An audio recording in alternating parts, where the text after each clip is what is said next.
କଳାହାଣ୍ଡି ହେଉଛି କଳାର ମାଟି। କଳାହାଣ୍ଡିର ଘରେ ଘରେ ଭରି ରହିଛନ୍ତି କଳାକାର। କଳାହାଣ୍ଡି ଜିଲ୍ଲାର କେସିଙ୍ଗା ସହରରେ ରହିଛି ବୃନ୍ଦାବନ ସାଂସ୍କୃତିକ ଅନୁଷ୍ଠାନ।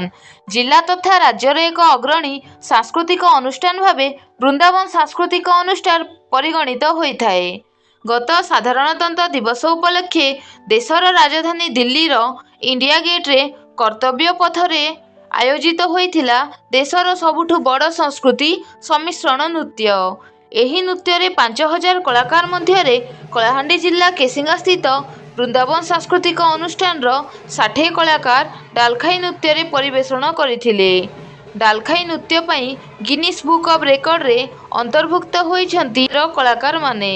ଦୀର୍ଘ 1 ମାସରୁ ଉର୍ଦ୍ଧ୍ୱ ଦିଲ୍ଲୀରେ ରହିବା ପରେ ଆଜି କଳାକାରମାନେ କେସିଙ୍ଗା ରେଳ ଷ୍ଟେସନରେ ପହଞ୍ଚିବା ପରେ ସେମାନଙ୍କୁ ଭବ୍ୟ ସ୍ୱାଗତ କରାଯାଇଥିଲା। ବାଜା ଗାଜା ଓ ପୁଷ୍ପଗୁଚ୍ଛରେ ସ୍ୱାଗତ କରାଯାଇଥିବା ବେଳେ ତାଙ୍କ ସ୍ୱାଗତ ପାଇଁ ଏନ୍ଏସି ଅଧ୍ୟକ୍ଷ ନୃପରାଜ ଯାଦବ, ପୂର୍ବତନ ନଗରପାଳ ରାମକୁମାର ଜୈନ, ସମାଜସେବୀ ପ୍ରମୋଦ ଦାସ, ରମେଶ ପଟ୍ଟନାୟକ, ନଳିନ ପଟ୍ଟନାୟକ, ପ୍ରସନ୍ନ ମହାନ୍ତି, ସଭାପତି ସୁଶାନ୍ତ ମହାପାତ୍ର, ସମ୍ପାଦକ ଅକ୍ଷୟ କୁମାର ଦାସ, କୋଷାଧ୍ୟକ୍ଷ ବିକ୍ରମ ବାରିକ, ଅଜୟ ଜେନା, ସୁରେଶ ମହାନନ୍ଦ, ସଂଗ୍ରାମ ବାରିକ, କୁଞ୍ଜ ସାହୁ, ଘନ ଗହିର ଓ ବିଏଏସ୍ ବହୁ ସଭ୍ୟ ସ୍ୱାଗତ କରିଥିଲେ। ସୂଚନା ଅନୁଯାୟୀ ପ୍ରଥମ କରି ଏହି ପେରେଡରେ ଦେଶର ବିଭିନ୍ନ ରାଜ୍ୟର 45 ପ୍ରକାର ନୃତ୍ୟ ପରିବେଷଣ କରାଯାଇଥିଲା। ଦେଶରେ ହେଉଥିବା ଏହି ଏତେ ଫ୍ୟୁଜନ୍ ନୃତ୍ୟ ସମାବେଶରେ ବିଭିନ୍ନ ନୃତ୍ୟ ମଧ୍ୟରେ ପଶ୍ଚିମ ଓଡ଼ିଶାର ଡାଲଖାଇ ନୃତ୍ୟ ବି ସ୍ଥାନ ପାଇଥିଲା। ଏତେ ବଡ଼ ଫ୍ୟୁଜନ୍ ନୃତ୍ୟକୁ ଗିନିସ୍ ବୁକ୍ ଅଫ୍ ରେକର୍ଡରେ ସ୍ଥାନ ଦେବା ପାଇଁ ପ୍ରତିଯୋଗିତା ଦିଲ୍ଲୀରେ ଅନୁଷ୍ଠିତ ହୋଇଥିଲା। ଏଥିରେ ଏମାନେ ରେକର୍ଡ କରି ସାର୍ଟିଫିକେଟ୍ ହାସଲ କରିଥିଲେ। ଦେଶରେ ଏତେ ବଡ଼ ବିଭିନ୍ନ ନୃତ୍ୟର ମିଶ୍ରଣରେ ଭାରତୀୟ ସଂସ୍କୃତି ସମ୍ପୂର୍ଣ୍ଣ ଝଲସିଥିଲା।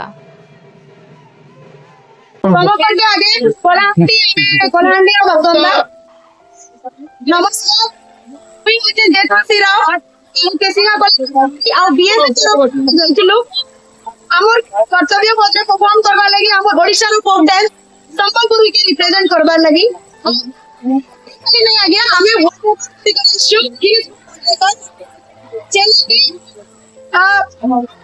ओडिशा नहीं तेरे जेतिका स्टेट अछि सब स्टेट रो लोग छात्री माने आसी कलाकार माने आसी निष्ठुर रिप्रेजेंट करछन। धन्यवाद।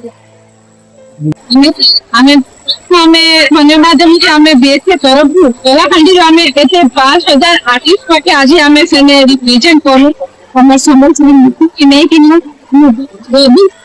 कहू जे हमें हम परफॉर्म देखि पारू हमें जाई करी कलाहांडी नृत्य हमें गुजराजी करी पारू हमें और जेंटा कि खुशी पता बीएसए तरफ हमें जाई कि ना 5,000 दिन गिनीज वर्ल्ड रेकॉर्ड ला सेटा हमें बहुत गर्व आज हमें भी गर्व दाও सारा केसिंग वृंदावन अनुष्ठान की सबको सारा कलाहांडी बहुत गर्वित बहुत